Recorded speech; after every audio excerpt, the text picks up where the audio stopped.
I think we all probably have at least one person in our lives who has high conflict personality.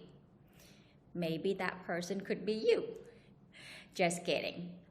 But in all seriousness, we are looking at patterns and not occasional disputes that you don't like and then label them as high conflict people. There's a history and consistency of conflicts happening across different settings and relationships. Here are some characteristics you have to look for to determine who is that high conflict person in your life. Number 1, intense emotional reactions.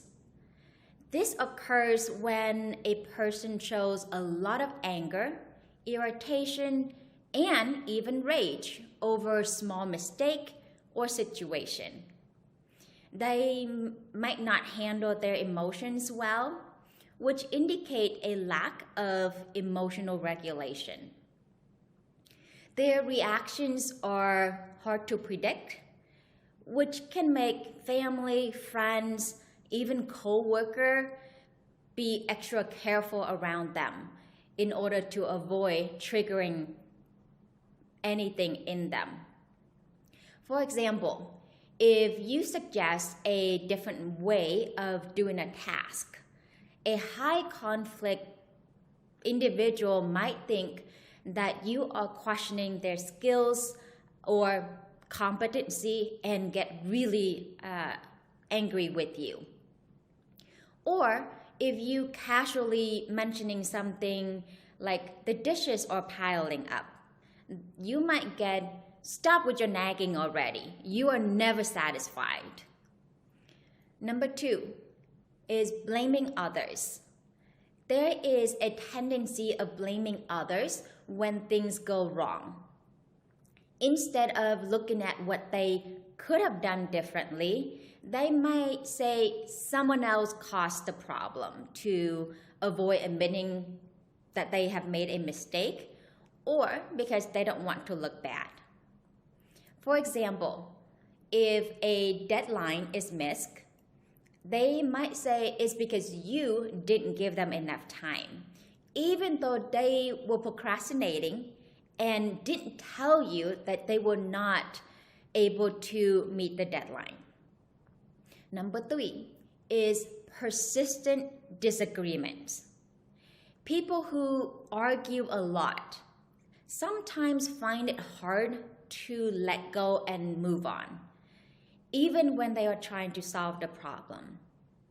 They might want to win more than they want to solve the issue. This can make small issues turn into big argument and can be difficult to get along with. For example, they might bring up small details, try to initiate debate, make conversation go off track, which inevitably would cause more arguments eventually. Number 4, communication challenges. They often find it hard to talk things out without getting into fights. They may not know how, or it could be a defense mechanism. They often interrupt, don't listen, say mean things, or quickly getting defensive. This makes it tough to talk to one another and understand each other.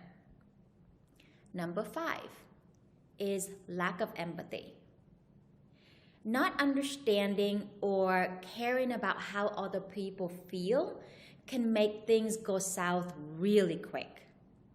Sometimes people are so focused on their own problems that they can't see things from someone else's perspective.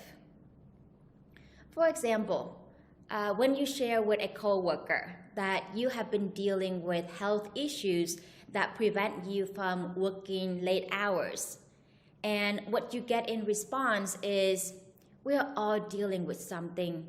Just try to keep your personal issues out at work we need everyone at 100 to meet our deadlines. Or if you share with your significant other about your stress and challenges at work, and what you got is, you think you got that bad. My job has been hectic for months, and you don't hear me complaining. So just deal with it and stop making it everyone else's problems. This kind of reactions can leave a bad taste in your mouth. And it is a lot to manage when it comes to dealing with high conflict individuals. And imagine this is something that you might have to do on a regular basis. It can make you feel very emotionally drained. So try that and subscribe for more.